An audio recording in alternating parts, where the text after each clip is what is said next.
channels of this station. We are the talk of Chicago, 1690 WVON.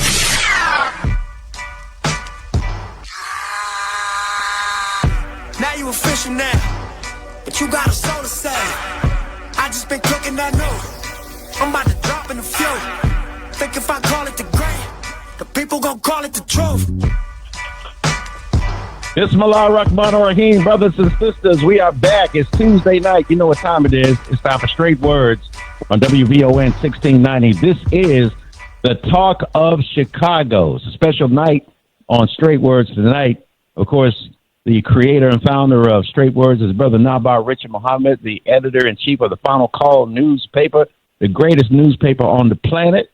And we're waiting for his arrival in just a few moments. And also our big brother, former editor-in-chief, now a contributing editor. I'm talking about Brother James G. Muhammad. Assalamu alaikum, big brother. How you doing? Oh, alaikum salam, Brother BJ. I am blessed and highly favored, as they say. How you doing, my man? Yes, sir. I'm doing wonderful, brother. Brother BJ is here checking in with you. And brothers and sisters, we got a good show tonight with a lot of powerful information about a lot of subjects that are in the news right now. You can jump on the phone line and join the conversation. 773-591-1690, 773-591-1690. We already got a special guest lined up. We want to talk about the Sonya Massey killing, the growing outrage, and the protests you've seen all around the country. Anger over the deputy's sheriff killing this unarmed black woman, beautiful black woman, in her kitchen. She called the law enforcement to come check on a prowler or somebody was, maybe disturbing her peace that night. She didn't know that she was going to die in her kitchen. No. And the police officer shot her in the head, brothers and sisters. Yes. And it's just spreading like wildfire. Black America is waking up to this story. And Brother James G., we're going to get into a conversation with our big brother. Assalamu alaikum. I'm here, man. Hey, walaikum salam. Go ahead. I didn't mean to take over your show, brother. I thought you was... Oh, man, let's keep rolling with it, baby. Keep rolling with it. You're doing a great job. Go right ahead. Oh, well, praise God. We just want to introduce our big brother, Charles Abdul Wali Muhammad from STL Real News. He's going to give us a report of what happened in Springfield. And assalamu alaikum, brother. How you feeling tonight? Well, alaikum salam. I'm feeling great. Thank you for the opportunity to be on the show. Brother, yes, we're glad to have you, brother Charles, and you got a great name with that Abdul Wali. I'm just going to tell you that. That's absolutely right. The servant of the protecting friend. Yeah, that name means something around here, man. Yes, sir. The former editor's name. Yes, That's sir. right. That's right. Yes, Well, Brother Charles, man. So, as Brother BJ talked about, he talked about really this growing anger and outrage and protest. Why don't you take me back to, you were in Springfield, Illinois, which is where Sonya Massey was shot to death by this white deputy sheriff, and there was a protest in St. Louis, and there was a gathering and a press conference in Chicago today. Yeah. So why don't you take us to Indianapolis, then take us to St. Louis, and I'll talk a little bit about what happened in Chicago today. Well, we, the New Real STL News journalist team from St. Louis, decided to go up to Springfield. It's about an hour and a half drive from St. Louis to Springfield, Illinois, so we decided to go up there. Now, this was on last Thursday, so this was very recently that we were up there. And when we got there, we found out where everybody was at. We found out where the starting points were, where the ending points were. So the police strategically had the starting point blocked off. There was no way that we could get in to cover the start of the march. So we had to circumvent and go back to the end point and walk back to meet the protesters because they had it all blocked off. And we didn't know the particular layout of Springfield because this is our first time in the downtown area where they were going to. So they had another part blocked off, and we didn't know why it was blocked off. So as we were meeting the protesters at the end point, they decided to march back to the beginning point. So we marched with them. They were chanting. They were vigilant. They were energetic. They were demanding answers. Some were angry. Some were screaming for justice. And you heard people was like, say her name, and I mean, you heard people like screaming to the top of their lungs, with emotion, like say her name, like their frustration was coming out because of this injustice that was done. Mm-hmm. Now, I want to point out something because we didn't know how significant this was until after the fact. So, they had mentioned to us that the protest that we had went to was one of the bigger ones because it had just started gaining momentum. And we wondered why there wasn't so many people there. And as the people marched from the back to the beginning, we saw law enforcement officers laughing. Mm-hmm. And we didn't understand, what that was about. So it appeared they had different speakers. It appeared as if they were kind of like unorganized. One of our reporters did get a word in with an uncle. However, we were unable to speak with anyone specifically because they were unable to release any statements. Now, the reason why I said the officers laughing was significant was because they knew that, these people who organized the protest really weren't well-versed in protests. See, I come from an area where if they protest in St. Louis, they shut it down. Yeah. They shut highways down. They set stuff on fire. They go set a neighborhood. They will shut a neighborhood down, and they shut businesses down, and they will engage in civil disobedience. I mean, if it's a Cardinal game going, it won't be no Cardinal game that night. Mm-hmm. Wow. They will be out, wherever they make money. They will go out in the financial districts in St. Louis and disrupt that. So you could tell the people in that area, they had not experienced something like that. So with them organizing these protests, it looked as if they were a little unorganized. They didn't have. No, but it seems to me, Brother Charles, that the police were obstructive. So it wasn't just their organizing. Yeah, so it wasn't just their organizing.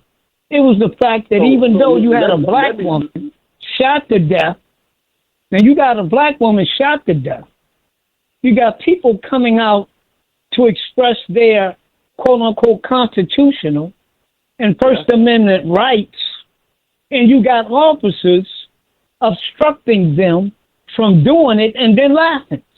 Now, if they were doing this in the face of a black woman being killed, should we be surprised that this woman was killed in her home?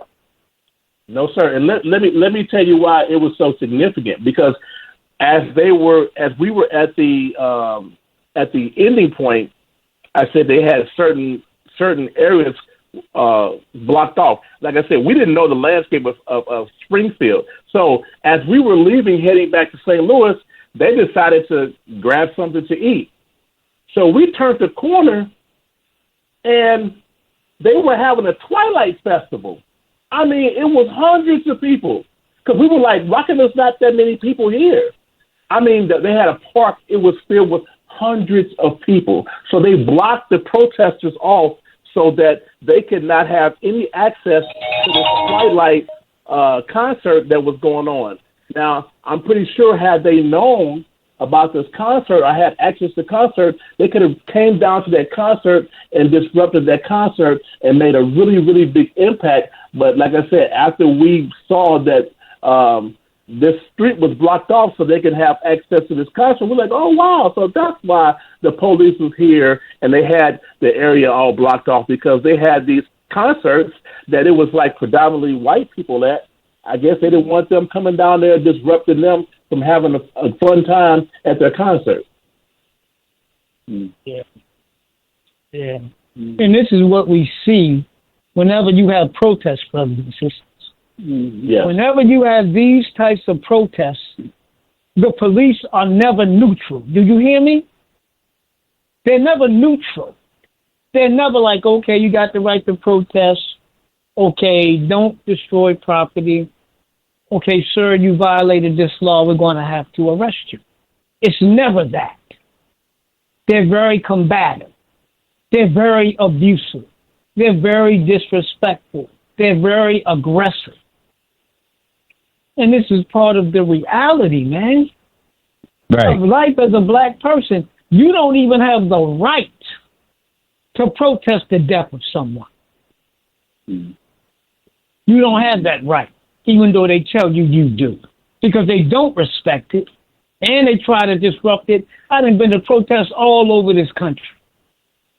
I saw one case when I was in Baltimore, where there was a particular brother on the Baltimore City Police Force, and let me make that clear, he was trying to keep things balanced, right? He was trying to keep things balanced between the people's right to protest and the police duty to protect laws. I mean, to protect laws, lives, and property. But that's rare. I mean, you remember now during the thing in Minneapolis with the killing of George Floyd, man. You had people shot in the eye with rubber bullets by cops. Mm-hmm. So let's be well acquainted with what we're dealing with here. Let's be well acquainted. Same thing during these recent protests when Netanyahu was in D.C. There wasn't no neutral thing. The police were, in their view, it's always the white man or a white woman who is wrong that they feel like they got to protect. Yeah, that's right.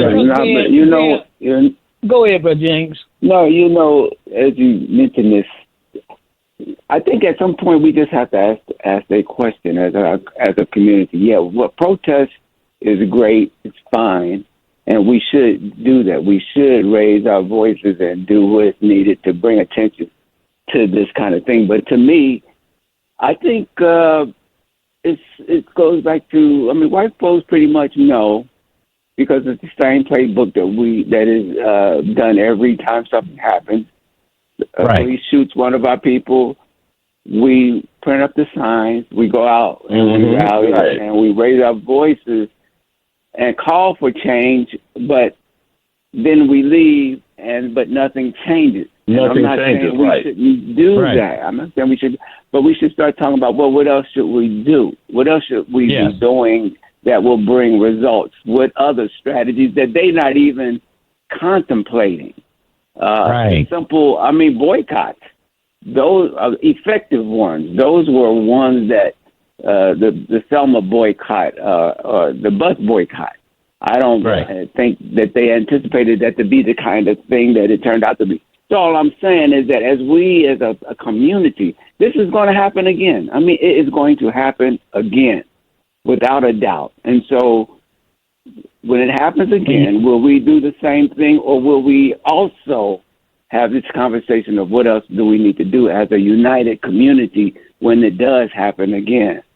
So that to me is what we, as our leadership calls us together or whatever, however it goes down, we need to figure out what do we do that's going to bring some results.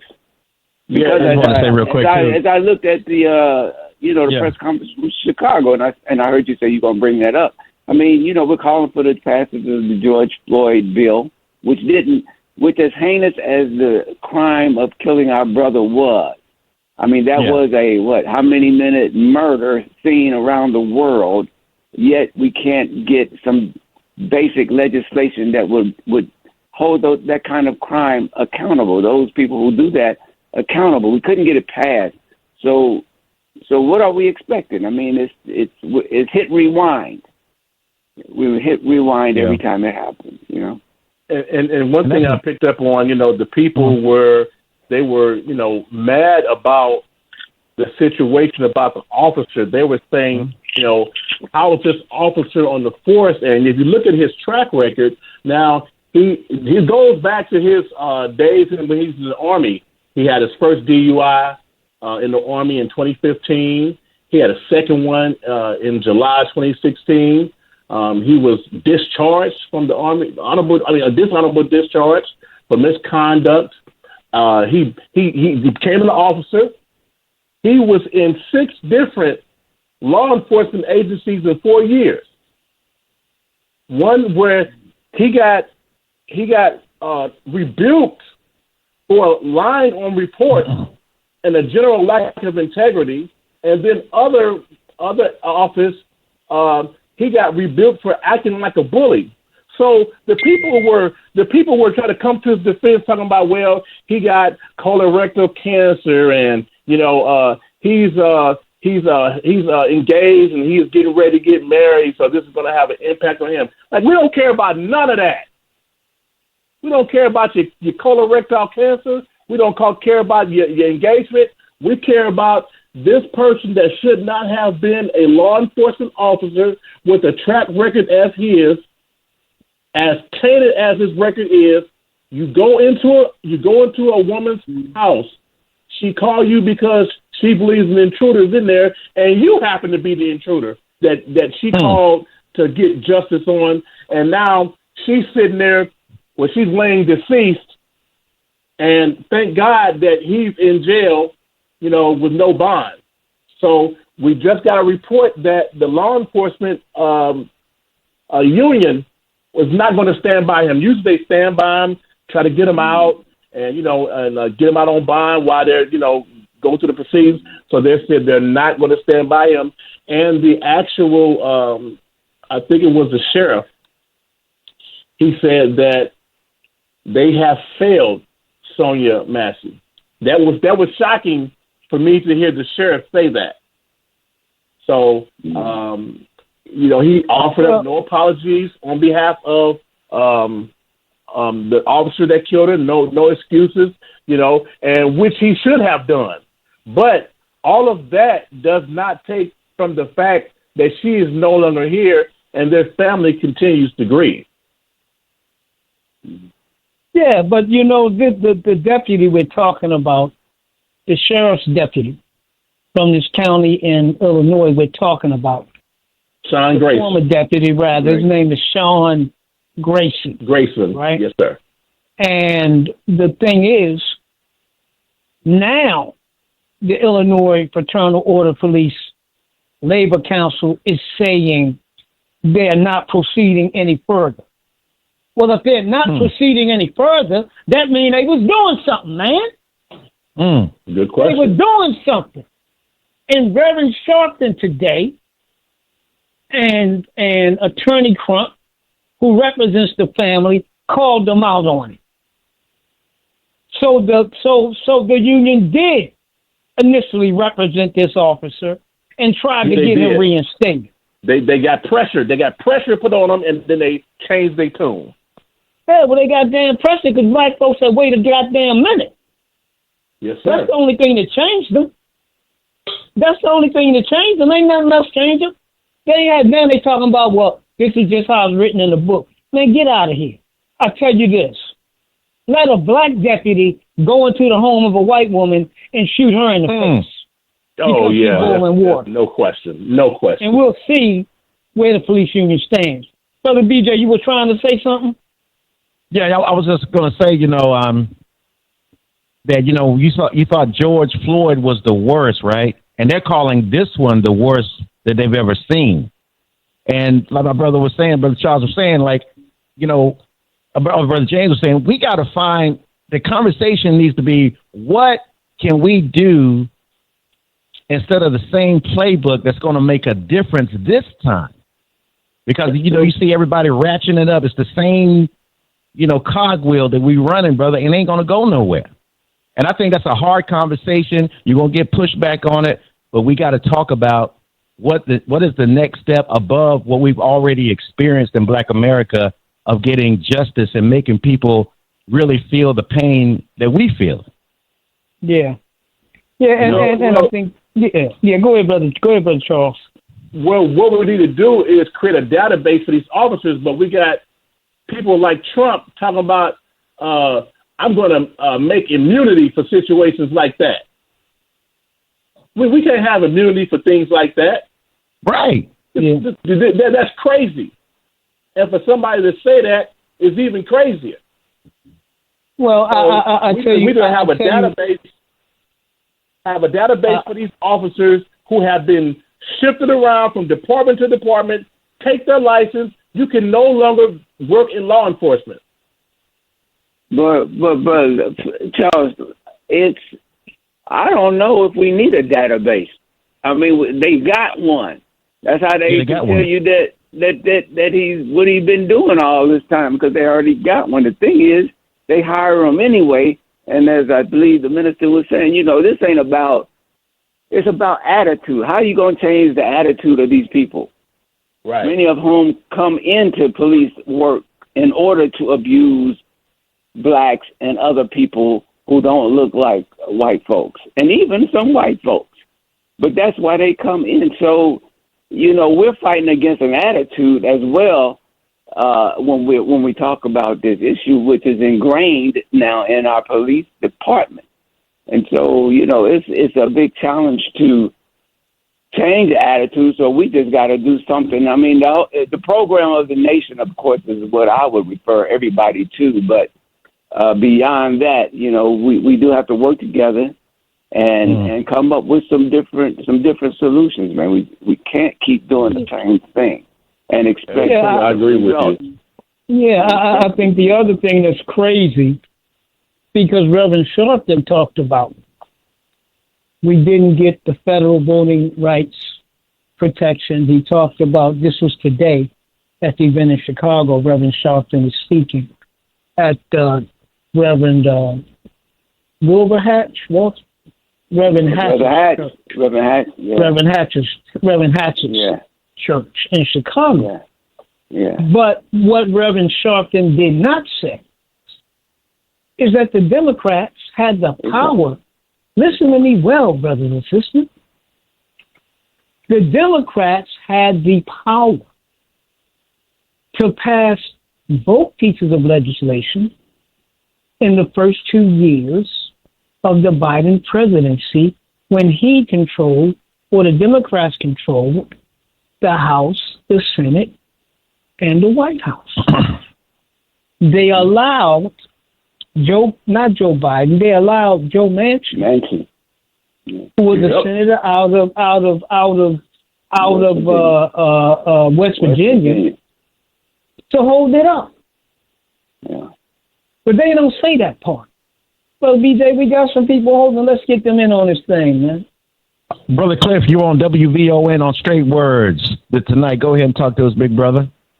Hey, assalamu alaikum, brothers. I won't take too much of your time. But listen, before I get to the reason why I call, I want to give credit, man, and much respect for those who are in the struggle that have the courage to speak out. Because, number one, protesting, even with George Floyd, right? Watching the news media, particularly the conservative news media, they don't touch on these issues. So only when there's a protest, they have no choice but to focus in on it. And what that does is bring light to all Americans of the wickedness perpetuated by these devils. And so thank God, man, for our youth. And that's the power of our youth. If our youth are more constructive, and dealing with these issues, then that's where the power lies. And then also, even as though, and I take credit, for in Connecticut, trust me, brother, thank God for these body cams. Because if it wasn't for these body cameras, which he turned his off or never activated, it was his partner's body cam that was activated. If there was no footage, such as with George Floyd, there'd be a complete different version of the story. So the point I'm making is that, man, our struggle and our fight continue. It has purpose. Now, let me say this. Now, this is the part that I'm really getting from a spiritual standpoint. Now, the sister said, correct me if I'm wrong, all she said was the phrase, in the name, I rebuke you in the name of Jesus. You understand what I'm saying? So she didn't say nothing like, damn America, nothing like that. That phrase, for some reason, triggered off this demon. And the next thing you know, man, this sister lost her life. So the point I'm making from a spiritual standpoint, you know, if the minister is saying that we deal, you know, and I hope this is only me, in my opinion, is not reflective of the station or anybody else, but if the minister is calling these people devils, these white devils, then is that or is that not true? And the sister proved that by saying, I rebuke you in the name of Jesus, and all of a sudden she lost her life. So what I'm saying is that we're from a spiritual standpoint, that's exactly what we're dealing with. Demons and wickedness in human forms, that's what we got to deal with. And so we as a people got to do much better in terms of our spirituality. And my last point, when you confront this with white people, right, they'll use the description, oh, that's sad, oh, that's disappointing, and all these adjectives, when it's basically wickedness and racism. However, here's the kicker, and this is what they end off with. Why are people so upset about this and this black-on-black killing every day in Chicago, in Philadelphia? Yeah, that's true. And this is what they do, brother. You know what I mean? So do we have an obligation ourselves to be more loving and stop the madness, particularly our youth? They could be more productive in fighting injustice rather than being destructive in our own community. But I end with that. Assalamu alaikum, brothers. Big salam. Thank you, brother. Alaikum salam. All right. Let's we got. go. You want to respond to that? All right. We got Brian. Let's go, man. All right, Brian. You're on WVON Straight Words. Go ahead and talk to us, sir. What you got to say tonight? Yes, sir. Yes, sir, my brothers. Great show. And my heart goes out to the sister. I've just been getting up on that, and it's horrific, you know, but I knew it's just the same thing over and over. You know, one thing we need to do, and it would be very strong to pull us together, and everyone can do it. It takes no little effort, no money, anything, and that is a day of no crime. 24 hours. Let's see if black people can conjure up really make it a campaign and see, because the police are our enemy. If they have to have crime, they make money off crime. When they arrest somebody, shoot somebody, it's reports, they making overtime, they working. And the fact that this guy was a rogue, which he really wasn't, but that's who they want. That's why they hired him 6 times, and he had 6 jobs in 4 years, and he's the perfect big white boy.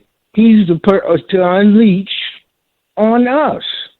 And, you know, people talk about that, brother mentioned it earlier, or maybe you did. You couldn't find this antithesis, that is the opposite of this, nowhere in no journal. I remember them 2 black police somewhere some years ago killed a guy, a young boy. He was handicapped. It was an accident. We ain't heard from them brothers since. They put him in jail in a week. It wasn't any of this. So, and the thing is, we're so violent. They've turned us so violent that it's all connected. You know, we're sensitized to violence. You know, one of the big issues that I see in our community is our socialization has been taken away because there's nowhere to develop. And it's our socialization, and like anything, if you don't develop it, you lose it. Our social thing is have to get together, somebody get killed, now everything's cool. And on the kids reacting, they are the future, and that's why they're targeted. But the thing is, it's on us. The kids, the reason they're doing what they're doing is because we're doing what we're doing, the adults. I live amongst seniors, in closing. I live amongst seniors in a senior building here in Chicago, and it dawned on me when I saw some of these grandmamas and daddies, I say, looking at their mental piece, I say, I see why these kids are like they are. They don't have a chance. Kids now don't even know what a hip person is. they recognize them, and their parents will snatch them away from them. I encountered it, and people who have the knowledge to show you, my brother, how advanced these people are. People who have certain amount of knowledge, they stand out, and our own people shun from them. See, in our community, if you're not acting like a heathen or buffoon, you're not accepted. If a boy walked around trying to embrace intellect with his pants up, he'd get killed. Brother Brian, thank you for that comment, brother. 773-591-1690, 773-591-1690. Mama D, you're on Straight Words on WVON. Go right ahead, sister. Well, y'all, greetings to you. 3 black mothers have been murdered in their homes in less than 2 weeks. And every time it seems to get worse and worse. I thought that George Floyd was about the worst that I'd ever seen until this. And it's just proves that we are on the wrong side of spiritual history. Minister Louis Farrakhan said last year that the War of Armageddon has begun. And I think that Sonya Massey, she gave the battle cry. And I was at the meeting tonight, and I had a sign, and the sign on the front said, Sandra Massey should not bear the cross alone. It's time to lift him up. If he be lifted up, he'll draw all men unto him. And just like the South physically seceded from the United States of America based on some ill will to keep the bodies of black in perpetual chains, now is the time for us to spiritually secede from the whole satanic system of subordination.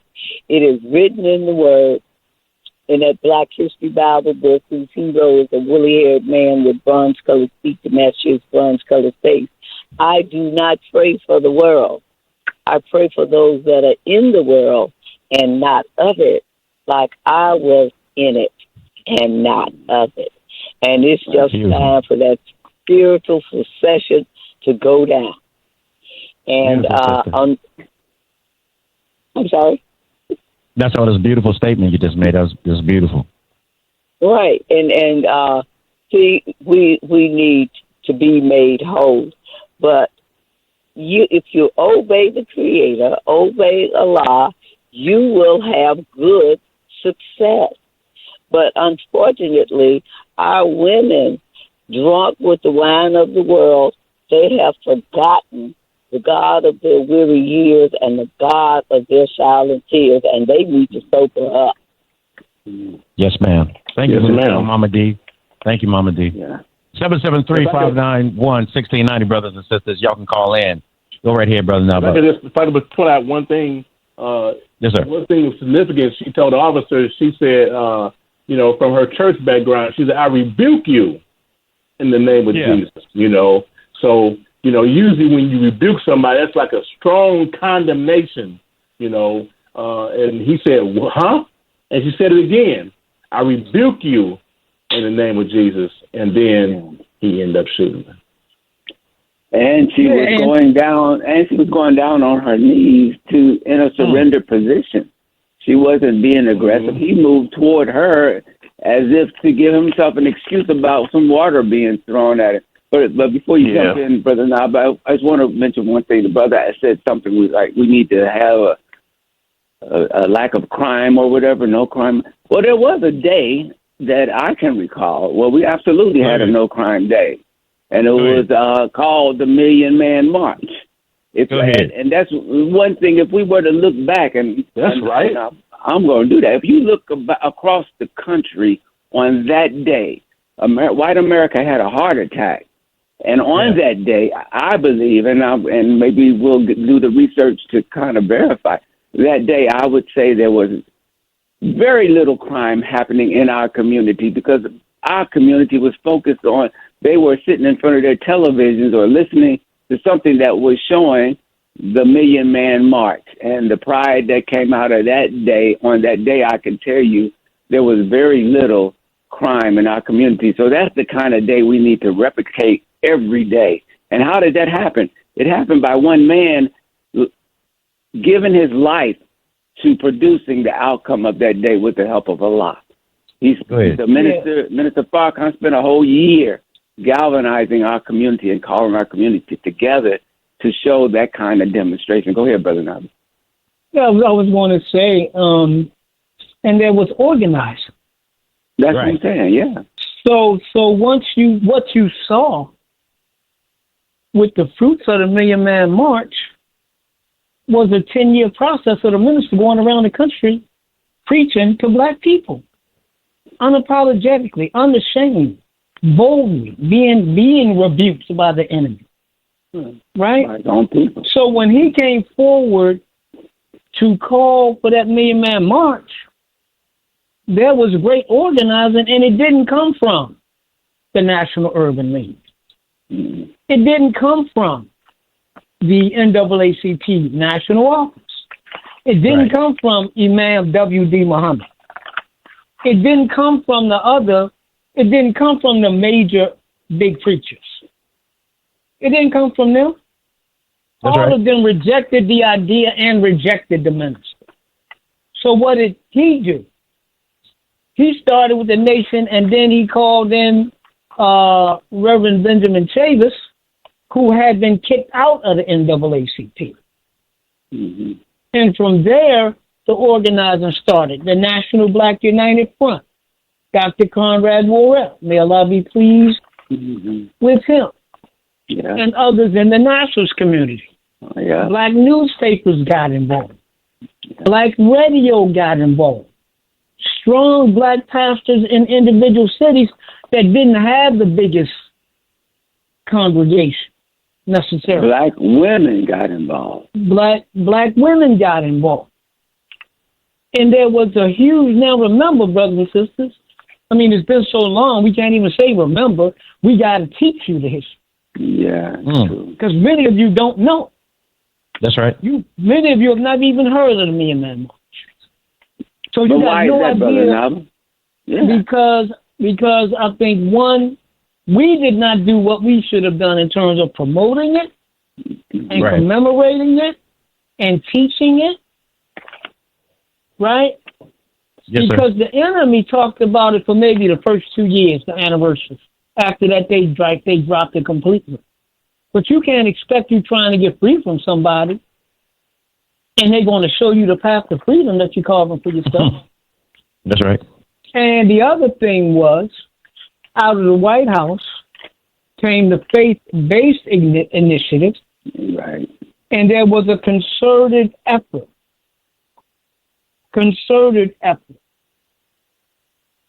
to make sure, that Christians and black Muslims were divided. Exactly. So they brought money out of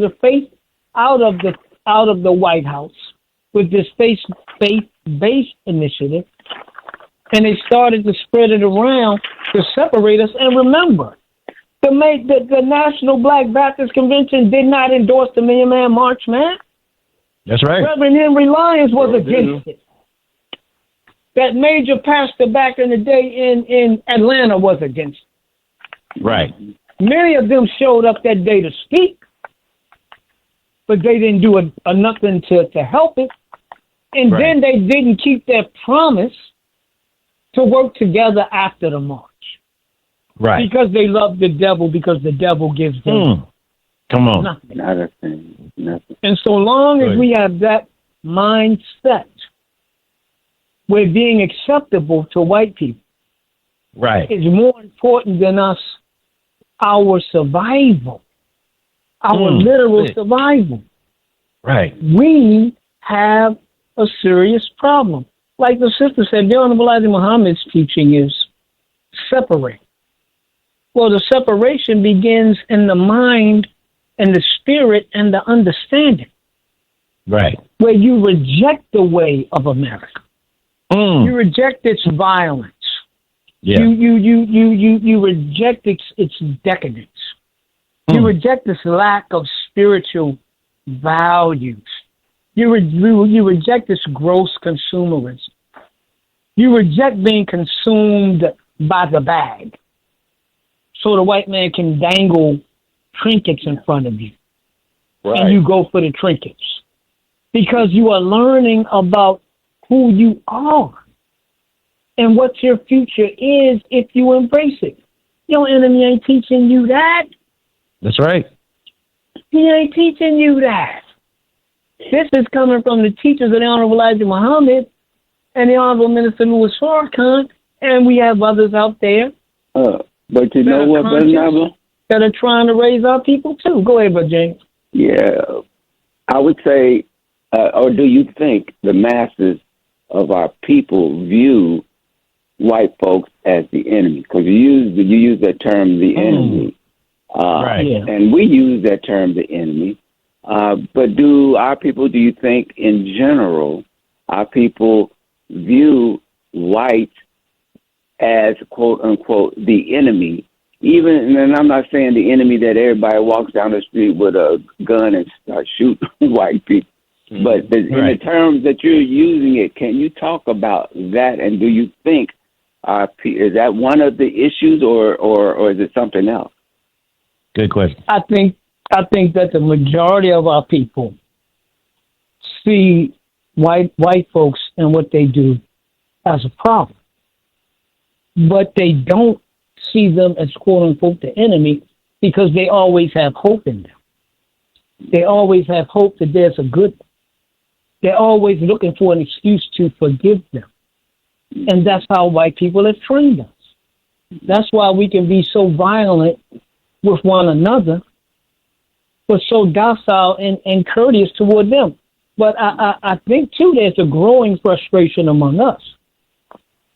I think many of us are getting fed up because we have seen, as the minister predicted, the mask of white civility fall away. Right. We have seen how ugly they can be. We've seen how unapologetically racist and evil they can be. We have seen how they will target us and attack us and come after us. You know, you can be a black man trying to take a plane in first class, and white folks get upset with you. That's right. Like they really want to know what you're doing there, and then they want you removed, man. That's right. That's right. They literally want you removed. Yeah. Right. Because in their mind, they don't think that they have, you belong there. But like the minister said, with Mr. Trump, that veneer, that onion of civility that mask is being pulled back.